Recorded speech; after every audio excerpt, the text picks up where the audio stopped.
वो रहस्य हम बताते जाते हैं।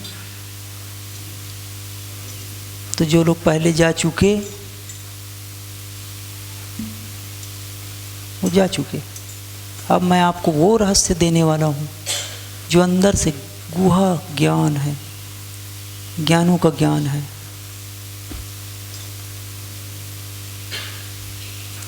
यह योग मार्ग का वो रहस्य जो इस मार्ग में नहीं आए हैं उसे समझ में तो नहीं आएगी और ना वो कभी अनुभव करेगा। जैसे कल जब लोग भाव समाधि में पहुंच गए, यम नियम आसन प्राणायाम प्रत्याहार धारणा ध्यान समाधि, अंतिम चरण हमने कल बताया शक्तिपात के द्वारा समाधि का सविकल्प, समाधि के दो खंड, भाव समाधि, सविकल्प समाधि, और एक होता है निर्विकल्प समाधि, जो कि समाधि के दो खंड। जैसे कोई व्यक्ति अगर ग्रेजुएट होता है, मतलब कॉलेज की पढ़ाई करता है, तो जो विज्ञान में पढ़ाई करता है वह भी ग्रेजुएट ही है, और जो इतिहास की पढ़ाई करता है वह भी ग्रेजुएट ही है।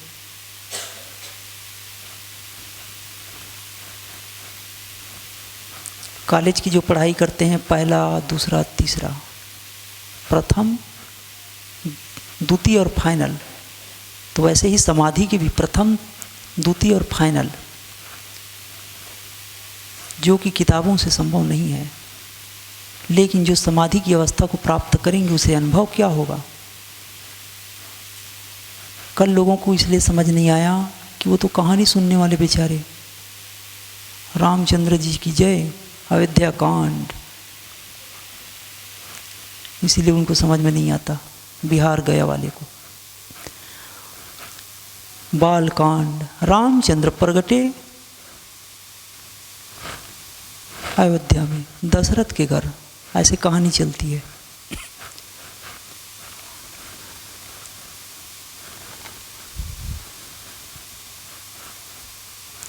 लेकिन रामचंद्र कैसे हो गए, उस पाठ को छोड़ देते हैं। वो 14 साल की उम्र में जब रामचंद्र रोने लगे, पूरे तीर्थाटन करने के बाद कोने में बैठे रहे, ये राजपाट मेरा किस काम को, एकदम कुंभला गया, खाना पीना छोड़ दिया। और उसी समय आए थे वशिष्ठ जी, उसी समय मीटिंग हो रही थी उनकी, सारे संत बैठे थे। उसी बीच में आ जाते हैं विश्वामित्र जी, ये दशरथ तुम अगर गुरु मानते हो, कुछ मांगो कहते हो, आप आए, हम धन्य हुए कह रहे हो, तो मुझे दोनों को दे दो। बोले कौन दोनों? बोले राम और लक्ष्मण को। क्यों? बोले हम लेके जाएंगे, राक्षसी वहाँ पर परेशान करती है, हम उसे कुछ ज्ञान देंगे। सब कुछ ले जाओ लेकिन मेरे राम और लखन को ना ले जाओ। ऐसा जब वो पीड़ा में हुए, रोने लगे दशरथ, विश्वामित्र जी नाराज हो गए। वो तो खुद ही दुखी है, उन्हें मैं कैसे दूँ, तीर्थाटन करके आए हैं, वो तो खुद ही पीड़ा में है। राम और लखन जी कोने में बैठे रहते हैं, राजपाट क्या करूँगा, ये जीवन बेकार है, वो खुद ही रो रहे हैं, मैं आपको क्या दूँ उसे। तब वशिष्ठ जी कहते हैं, वशिष्ठ जी को कहते हैं विश्वामित्र जी, हे वशिष्ठ जी, जब तुम्हारे और हमारी लड़ाई होती थी तब ब्रह्मा जी ने जो ज्ञान दिया था वह ज्ञान आप रामचंद्र जी को दे दो। जब यह ज्ञान पा लेगा तो रामचंद्र जी के सारे कष्ट हट जाएंगे और वह ब्रह्म हो जाएगा। इसीलिए तो ब्रह्म ऋषि कहलाते हैं, जो ऋषि हैं। रामचंद्र जी राजकुमार है और वह राजयोग, राजगुहा योग जो पहले राजाओं को दिया करते थे, विशेष राजाओं को, तब वो हो जाता था महाराजा। वह ज्ञान उसको दिया गया, वह भाग छोड़ देते हैं वो, तो ऐसे लोगों को समझ में नहीं आएगी। तो मैं वो चीज़ आपको बताता हूँ, वो ठीक से आप समझना। मैं उसके अंदर की अंदर जब आप ध्यान अवस्था में आएंगे, माइक बाहर का बंद कर दिए, समझ ही नहीं आएगा तो सुनाने का मतलब क्या? उन्हें समझ ही नहीं आएगा, किसी को समझ ही नहीं आएगी ना। जब भजन करेंगे, कहानी बताएंगे, तब सुनाया करो। बाहर की माइक बंद कर दो। जिनको समझना होगा तो सामने बैठेंगे तब समझ पाएंगे, क्योंकि विशेष आशीर्वाद में होता है, ऐसे नहीं होगा। बंद। देखो, जब ध्यान अवस्था में आप आते हैं तो वैखरी अवस्था होती है। जिसे ये लग जाए, क्या ये रोग, कौन सी रोग कि मुझे अगर आनंद मिल सकता है तो सिर्फ और सिर्फ नाम जप से, सिर्फ और सिर्फ योग मार्ग से, सिर्फ और सिर्फ अध्यात्म से, उसे कहते हैं प्रथम अवस्था। उसका नाम हमने रखा है योग मार्ग का। जब आप क्रियाएं करते हो, ध्यान करते हो, अष्टांग योग में 8 योग होता है, यम नियम आसन प्राणायाम प्रत्याहार ध्यान धारणा समाधि। अब मैं बातें कर रहा हूँ समाधि का खंड। कल आपने जो अनुभव किया भाव समाधि, वो थी भाव समाधि का सविकल्प। आसन व्यायाम बताने वाले बाबा जी लोग आसन व्यायाम बताते हैं, यम नियम और आसन, बस। प्रत्याहार प्राणायाम, प्रत्याहार ध्यान धारणा समाधि तक कभी ना जा पाएंगे वो। योग उसे ही समझते जिसे आपने सुबह किया, उतने को ही योग समझते हैं। तो मैं बातें कर रहा हूँ समाधि के वो प्रथम चरण में आपको क्या फील होगा। आपको जब लगने लगे कि सारे आनंद अंदर है, बाहर नहीं है। रात्रि के भोजन करने के बाद हम जब सो जाते हैं तो रात के सपने में जो हमें जलेबी खाने का जो मिठास आता है, सच का होता है। जलेबी होती ही नहीं है पर मिठास तो आता है। रात में जब हम सो जाते हैं, कोई दुख हमें घेर लेता है और इतने पीड़ित हो जाते हैं कि जब हम आंखें खोलते हैं सपने से बाहर जागृत अवस्था में, तब भी हमारी आंखों में आंसू होती है और पीड़ा होती है कुछ मिनट के लिए, आंखें खोलने के बाद भी। इसका मतलब है काम क्रोध लोभ मोह ईर्ष्या द्वेष सब हमारे अंदर है। अगर वो मिठास हमारे अंदर ना होती तो जलेबी में कैसे आता। अगर काम हमारे अंदर ना होती तो हमें काम की वो क्षणिक फीलिंग कैसे होता रात के सपने में। मोह ना होता तो मोह की फीलिंग तो हमारे अंदर है। लेकिन जो साधक, अभी जो मैं बातें बता रहा हूँ, हमने जो डिजाइन किया है योग तो पहले से है, लेकिन हमने जो विशेष क्रिया योग के माध्यम से जिसे ध्यान अवस्था में पहुँचाते हैं, उसका हम चौथा पार्ट बता रहे हैं। क्रिया योग की चौथा विधि करने के बाद जब आप ध्यान समाधि में पहुँचोगे तो आपको जो फीलिंग्स होगा, हम दूसरे चरण की विद्या आपको सिखा रहे हैं। प्रथम चरण की वो अधिकारी तो हर कोई है, लेकिन जब 4 से 5 शिविर आप अटेंड कर लेते हो, बातें ठीक से सुनना। प्रथम चरण की हमारी शिविर, जिसे आप बैठे हो, इसे शिविर कहते हैं, जहां हम लोगों को बताते हैं पब्लिकली। तो जब आप 4 से 5 शिविर आप अटेंड कर लेते हो, तब आप अधिकारी हो जाते हो दूसरे चरण के लिए। और दूसरे चरण में हम आपको भाव समाधि का मतलब सविकल्प समाधि के बाद निर्विकल्प समाधि का जो ज्ञान देते हैं, वो हम आपको बता रहे हैं। अब आप कहेंगे फाइनल है, नहीं, ये सिर्फ दूसरी चरण है। अब उसके अधिकारी सिर्फ वही लोग हैं जो हम अभी बातें बता रहे हैं। जब आप 5 शिविर भर लोगे, साल लग सकता है, 2 साल लग सकता है, 2.5 साल भी लग सकता है। लंबा समय करोगे अगर 3 साल के बाहर, तो फिर से 5 चरण भरना होगा। मौर्य जी, फिर से मेमोरी ठुस हो जाती है। हमने जो पढ़ाया था पाइथागोरस पर में, वो भूल गए आप। हमने जो बताया था व्यवकलन, जोड़ना घटाना गुना भाग, वो भूल गए। श्रद्धा है आपकी तभी आप आते हो, बार बार आते हो, पर लगातार साल में कम से कम 2 शिविर, दूसरे साल मिला के 4, तीसरे साल में 5, और उसके बाद एक अनुष्ठान। तब आपको जो मैं बातें बता रहा हूँ ये अनुभव में आएगा। हसन जी, भाईजान, तब ये बातें आपको समझ में आएगी। अभी जो मैं बोलूँगा विश्वास ही नहीं होगा ना आपको। तो बोले ऐसे क्या है? इसीलिए हम वो अंदर की रहस्य छुपा रखते हैं। अब वो आदमी को राम का भक्त हो तो मैं दीक्षा लूँ तो बोल रहे लो, तो मैं क्या रावण का भक्त निकला?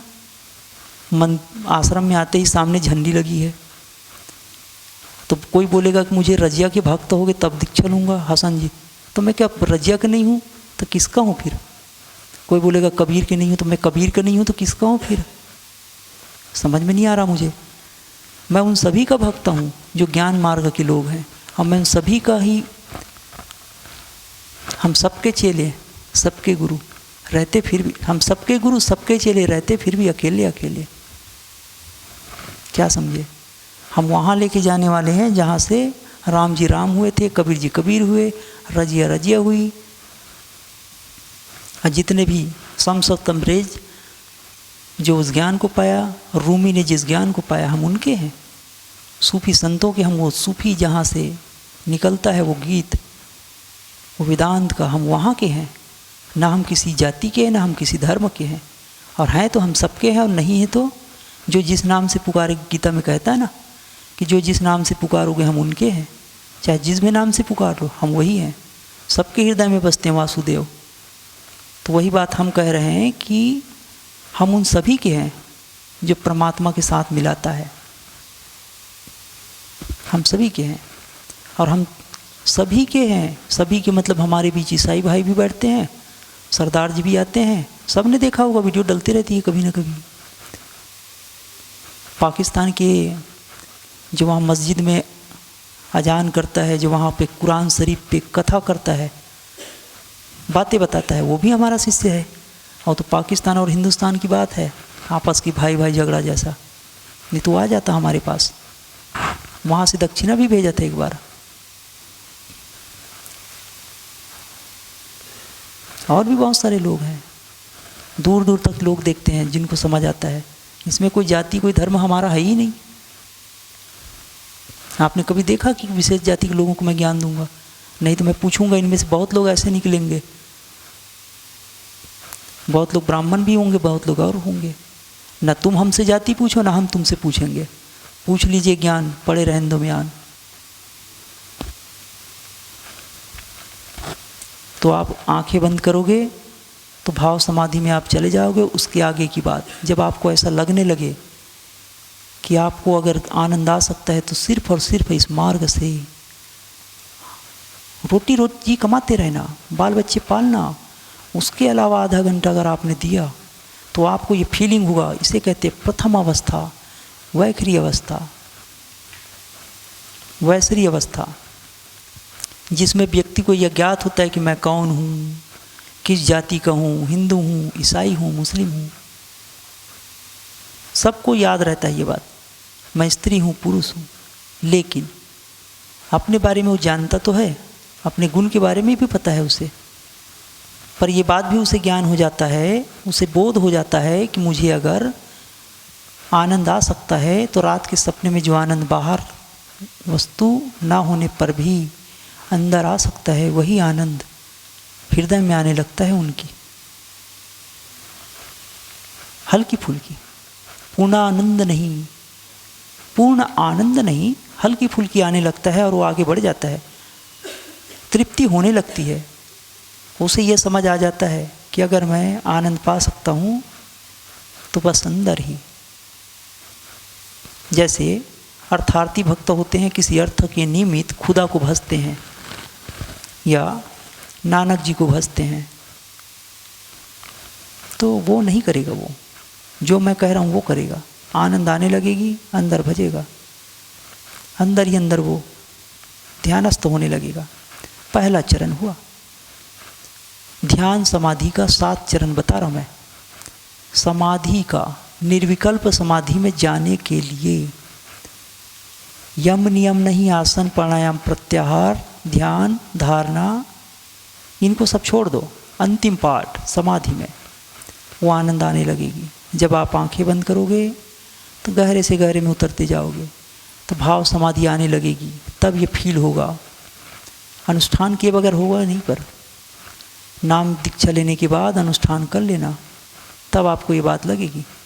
क्या यही फाइनल है? नहीं, आगे देखो। दूसरा चरण उसकी भाव समाधि का, मध्यमा। अब आपको ये आनंद गहरा होने लगेगा, इतनी गहरी होगी कि आप डिग नहीं सकती। अब आपके मन में यह धारणा मजबूत होने लग जाती है कि मुझे आनंद सिर्फ और सिर्फ यहीं से मिलेगा, पक्का हो गया। अब आपको कोई हटा नहीं सकता। आपको पता चल जाएगा धन में, मान में, सम्मान में नहीं, सिर्फ इसी में है। पत्नी से नहीं हो सकती, मध्यमावस्था कहलाती है ये। जैसे जैसे और ध्यानस्थ होते जाओगे, समाधि आपकी भाव गहरी होती जाएगी, तो आप तीसरी अवस्था में आप चले जाओगे, उससे भी गहरी। आपको पसंती अवस्था, जिसे तीसरी अवस्था कहते हैं, मतलब आपका ये आनंद और भी बढ़ जाएगा। आप आंखें खोलना चाहो तो आनंद में इतने सराबोर रहोगे, पूरी तरह से आप चाहे किसी भी वस्तु अथवा घटना को अंदर आप अनुभव करने लगोगे। जैसे आपको कोई डांटे, फिल्म आप देखते हो, कभी देखे होंगे, फिल्म में जो हीरो है, एक्टर है, रो रहा है तो आप भी रोने लग जाओगे क्या? हाँ भाई, हम फिल्म देख रहे हैं, लेकिन ये तो फिल्म है। आपके अंदर सब फील होने लगेगा। जैसे बाहर जो लड़ाई हो रही है उसे आप देखोगे तब भी कुछ ना होगा। कोई आपस में आपको गाली दे रहे हैं, कुछ भी ना होगा। आप भी उसमें हो सकता है उन्हें सुधारने के लिए डांट फटकार लगा दो, लेकिन उसके भला के खातिर। पर आप सच में डांटने वाले नहीं हो, सच में क्रोधी नहीं हो। आप रसमलाई भी खा लोगे, लेकिन उसमें आसक्त नहीं है। गाय रोता है, गाय हंसता है, पर इसीलिए कृष्ण ने कहा, संतों ने कहा, खाकर भी वो नहीं खाया, मार कर भी नहीं मारा, कर्तापन से मुक्त है। इस अवस्था को प्राप्त कर लोगे आप, खुली आंख में भी आपको वो पीड़ा नहीं होगी। पड़ोसी के घर बच्चा मर गया, पड़ोसी बहुत रो रहा, आपको कोई फर्क ही नहीं पड़ता। लेकिन यही घटना खुद के भी अगर बच्चे ने कुछ हो गया तो भी फर्क ना पड़ेगा। कर्तव्य तो करोगे, पर आपको वो फील नहीं होगा। तो समझ जाना, तीसरी अवस्था समाधि का आपने पा लिया। अनुष्ठान करोगे तब आपको मिलेगा ये। 4-5 बार तो शिविर अटेंड करके जब ऐसा करते हो आप, तब आपको वो अवस्था आ जाएगी, काम, क्रोध, लोभ, मोह संतुलन में हो जाएगा। लड़ के भी आपने नहीं लड़ा, खा के भी आपने नहीं खाया। उसके और ऊपर चौथी अवस्था, जब आप समाधि की भाव समाधि की चौथी अवस्था पाते हो तो इसे अतल अवस्था कहते हैं। और इसका अर्थ होता है कि जिसका कोई और छोर नहीं, जीवन कोई संकुचित नहीं रहेगा। आप विश्वव्यापी होने लगोगे। पड़ोसी के बच्चे से आप नहीं रोए, अपने बच्चे से नहीं रोए, लेकिन अब सभी के बच्चे से रोने लगोगे। हर लोगों की पीड़ा आपको अपनी पीड़ा लगेगी। बेवजह की आप झगड़ा भी नहीं होगा। समझाने के लिए झगड़ा कर सकते हो, पर आपको हिंदू मुस्लिम सब कुछ, सबको आपको अपना ही लगेगा। देश विदेश सब आपको अपना भासने लगेगा। जीव जंतु, पेड़ पौधे सब आपको अपने ही स्नेह ही लगेंगे, वह भी आपसे स्नेह करेंगे। आपकी दृष्टि व्यापक हो जाएगी। किसी वस्तु को, किसी विशेष लोगों को नहीं सताओगे आप, अपनी आनंद के लिए व्यापक हो जाओगे। उसमें भी तो खुदा है, ऐसा मानने लगोगे और पक्की होने लगेगी आनंद के ऊपर। 5वीं अवस्था हो जाए तो प्राण अवस्था। आपके प्राण जीत लोगे आप। चलते फिरते आपके प्राण रुक जाएगी, आपको कोई भ्रांति नहीं रहेगी। सूखी रोटी में भी आपको वही आनंद आएगा। रसमलाई मिल जाए तो भी चमकाओगे, और सूखी रोटी हो तब भी खुश रह जाओगे, फर्क ना पड़ेगा।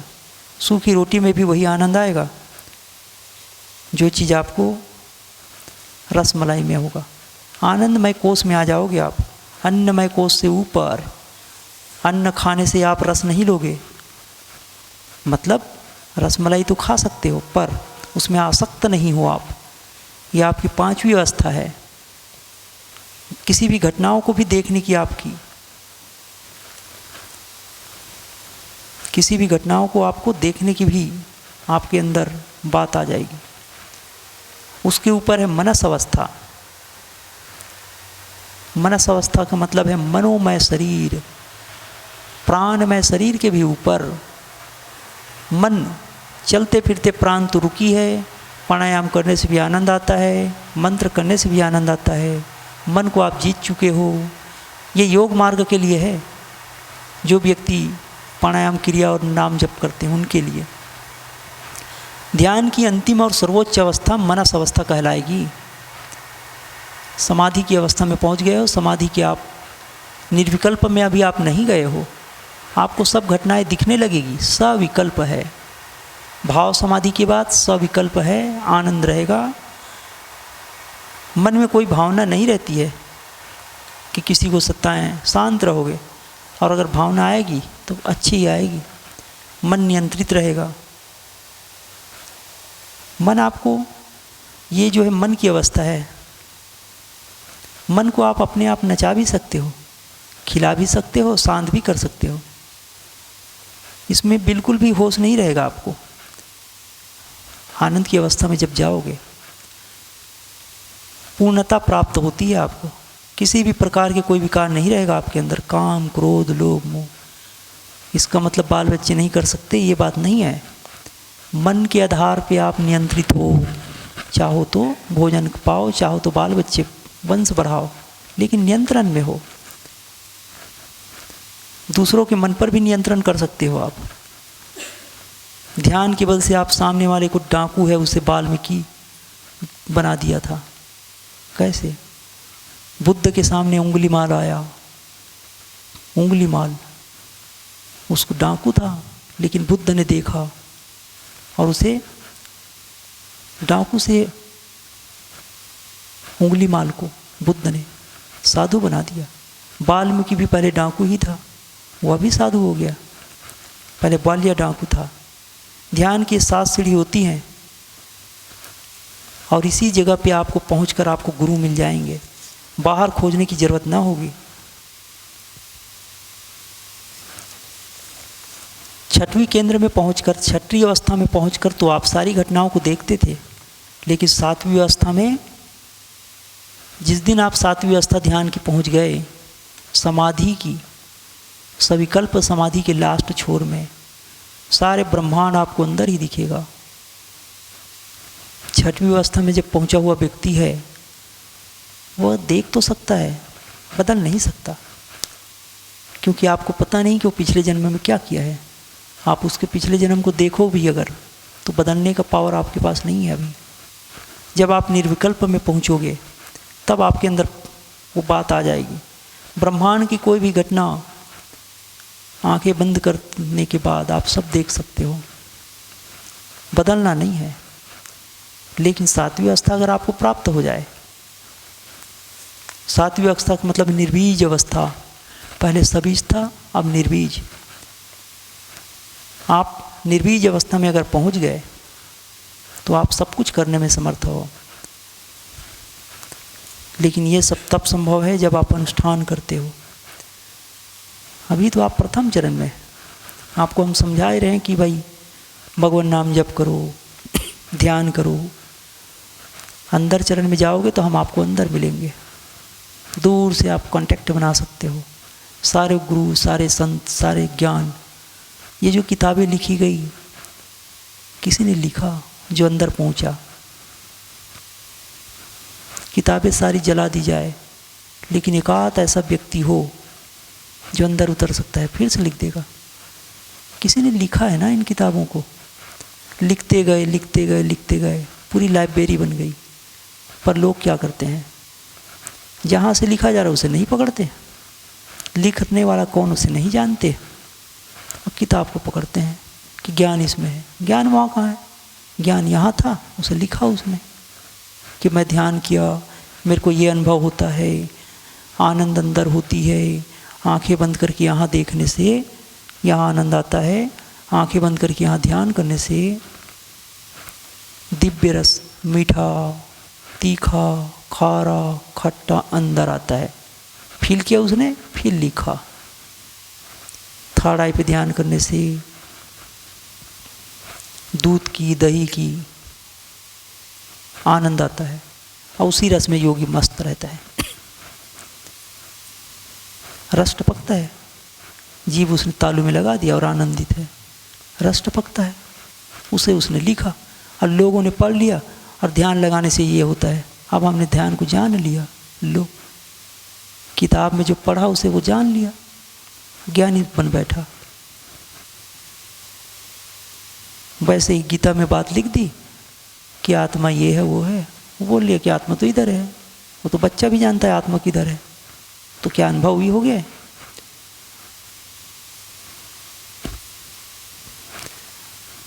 तो ठीक से समझो आप, नाम पहले से पता था, ओपन। तो जो साधक हिमालय को जाना चाहते हैं बता देना, जो साधक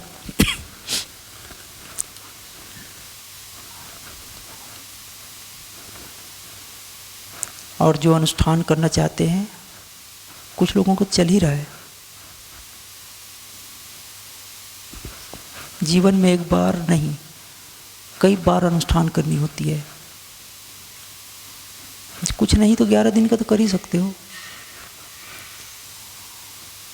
घर में जाके सतत नाम जप करते ही रहना। हमने दीवार पे